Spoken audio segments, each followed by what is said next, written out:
Welcome to Bethlehem Bible Talks. Sapaan firman Tuhan dari hamba-hamba Tuhan Gemi Bethlehem. Kiranya firman Tuhan hari ini dapat memberkati kita semua. Shalom, selamat tahun baru. Kiranya kita semua mempunyai semangat dan kekuatan yang baru untuk menjalani hari-hari ke depan. Tentunya kekuatan yang baru itu kita dapatkan hanya di dalam Tuhan. Mari kita merenungkan firman Tuhan dari Yesaya 55 ayat 8-9. Sebab rancanganku bukanlah rancanganmu dan jalanmu bukanlah jalanku. Demikianlah firman Tuhan, seperti tingginya langit dari bumi, demikianlah jalanku dari jalanmu, dan rancanganku dari rancanganmu. Bapak Ibu, biasanya di tahun baru setiap kita punya harapan di masa depan. Mungkin kita wujudkan dengan suatu rencana-rencana yang kita susun. Tetapi ternyata kenyataannya tidak semua yang kita targetkan akan tercapai. Seperti di tahun 2020 kemarin, ada banyak rancangan di awal sampai akhir tahun. Tetapi semua rencana gagal total. Bahkan kita mungkin mengalami krisis.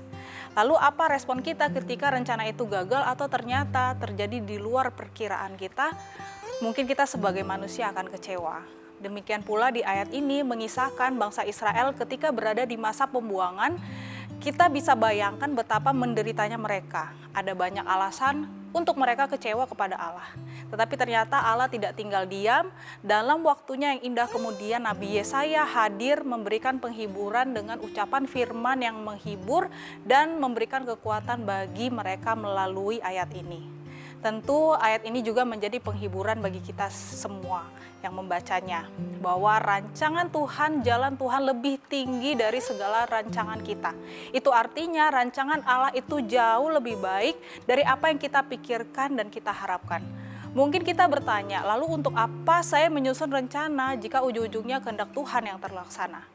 Mungkin rencana dan target itu tidak masalah, tetapi bagaimana kita menyerahkan segala rencana kita kepada Tuhan dan berserah akan kehendaknya. Ketika kita berserah, Allah tidak akan kekurangan cara untuk mengarahkan kita ke jalan yang benar. Karena dengan posisi berserah, kita akan ikhlas menerima apa yang Tuhan kehendaki bagi kita. Namun sebaliknya, ketika kita memaksakan keinginan kita, justru kita akan terjebak dan hanya akan menambah masalah.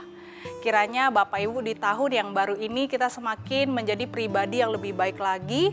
Kita siap menjadi pribadi yang diproses Tuhan. Kita siap menanti jalan Tuhan. Semakin bertekun mencari Tuhan, Sang Perencana Agung itu.